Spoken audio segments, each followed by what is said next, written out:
Điệu. Đấy, đi về mà đi về đâu. Nè, thế nào đâu, về đâu kia đi. Đi với xe.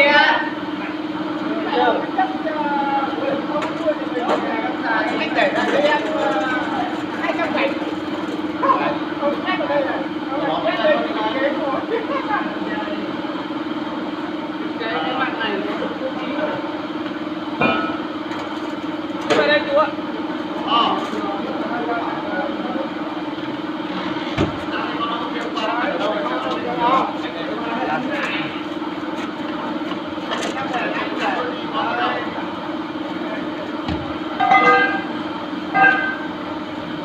Có cho hẳn trong kia không chú? Để tạm đấy đâu. Tạm tí xe khoảng một trên này.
Ai cho mà dắt mặt về cái nhà này nữa.